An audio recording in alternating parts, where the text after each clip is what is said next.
La production de matière organique chez les végétaux chlorophylliens.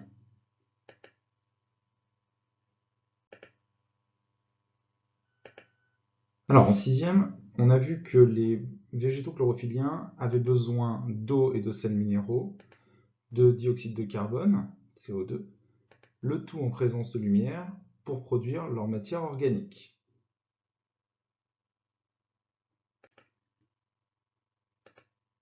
Mais alors, où se réalise la production de matière organique chez les végétaux chlorophylliens? Alors pour le savoir, on peut faire une petite expérience. On prend une feuille sur laquelle on a mis un cache noir opaque à la lumière. La feuille est dans les conditions normales, c'est-à-dire de l'eau, des sels minéraux, le tout en présence de lumière. Et bien, au bout de quelques heures, on lui fait un traitement à l'alcool et à l'eau iodée, qu'on appelle le Lugol. Alors, l'eau iodée, c'est un réactif spécifique de l'amidon. Donc, s'il y a de la coloration noire, il y a présence d'amidon. S'il n'y a pas de coloration, il y a absence d'amidon.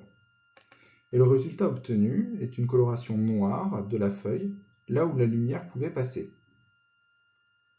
On en conclut donc que c'est dans les feuilles que la matière organique est produite. C'est ce que l'on appelle la photosynthèse. Mais alors, dans quelle partie de la cellule la matière organique est-elle produite? Alors, pour le savoir, on peut observer une feuille d'élodée. L'élodée, c'est une algue. Alors, si on observe cette feuille au microscope et qu'on agrandit l'observation,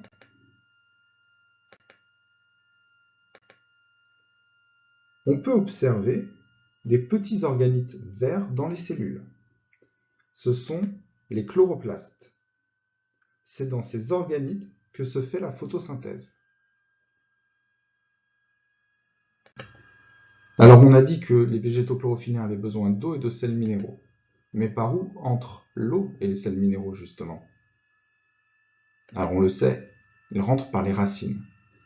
Mais où plus précisément? Eh bien, l'eau et les sels minéraux, dissous dans l'eau, entrent par les poils absorbants.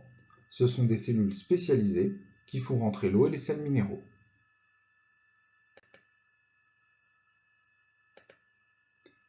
Alors on sait aussi que la plante a besoin de dioxyde de carbone, CO2. Alors par où rentre ce CO2? Eh bien, il va rentrer par les feuilles. Si on observe la face inférieure d'une feuille au microscope, on observe une série de petits trous que l'on appelle des stomates.